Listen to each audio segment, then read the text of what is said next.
뉴스룸을 시작합니다. 28년 만에 나온 가장 높은 투표율의 결과는 막강한 여당입니다. 300석 가운데 180석을 얻었습니다. 개헌만 빼고 입법과 인사 그리고 예산까지 단독으로 처리할 수 있게 됐습니다. 권위주의 정부 시절 3당의 합당으로 거대 여당이 생긴 적은 있습니다. 하지만 민주적인 투표를 시작한 이후론 처음입니다. 이렇게 국민의 선택이 확정된 오늘 이긴 쪽도 진 쪽도 모두 겸허하게 받들겠다는 입장을 밝혔습니다. 국회를 연결해 보겠습니다. 최재원 기자, 민주당은 어떤 반응을 내놨습니까? 네, 워낙 대승인 만큼 오히려 더 신중한 반응을 내놨습니다. 실제로 오늘 오전 열린 민주당의 선거대책위원회 회의에선 자축하는 분위기는 찾아볼 수 없었습니다. 대신 세월호 6주기를 추모하는 묵념을 시작으로 차분한 분위기에서 진행이 됐습니다. 이해찬 대표도 무거운 책임감을 느낀다면서 이렇게 얘기를 했습니다. 발언을 직접 들어보시죠. 지금 민주당은 더욱 정신을 바짝 차려야 할 때입니다. 국정을 맡은 무거운 책임감을 먼저 가져야 합니다. 네, 책임이 무거워진 이유를 더 구체적으로 얘기한 게 있습니까?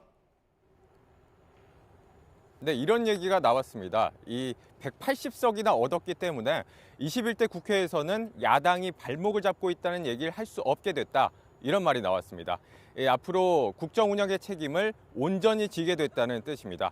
다만 내부적으로는 예상을 웃돈 선거 결과에 대해서 놀라움이 섞인 반응이 흘러나오기도 했습니다. 이해찬 대표도 비공개 회의에선 100년에 한 번 나올까 말까한 수준이라고 자평한 것으로 전해졌습니다. 네, 그럼 반대로 크게 진 통합당의 오늘 움직임은 어땠습니까? 네, 통합당은 선거 결과를 되새겨볼 회의조차 열지 못했습니다.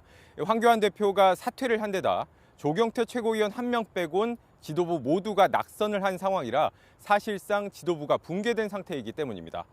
대신 선거를 지휘했던 김종인 총괄선대위원장 홀로 기자회견을 열고 고개를 숙였습니다. 이것도 발언 들어보시죠. 자세도 갖추지 못한 정당을 지지해달라고 요청한 것 매우 송구스럽게 생각합니다. 네, 패배 원인이나 책임을 놓고는 어떤 얘기들이 나오고 있습니까? 네, 낙천자나 불출마 의원들을 중심으로 황교안 체제에 대한 비판적 평가와 압박이 나오기 시작을 했습니다. 공천 탈락했던 통합당의 김재경 의원은 탈당, 정계 은퇴 이상의 엄중한 책임을 져야 한다라고 말하기도 했습니다.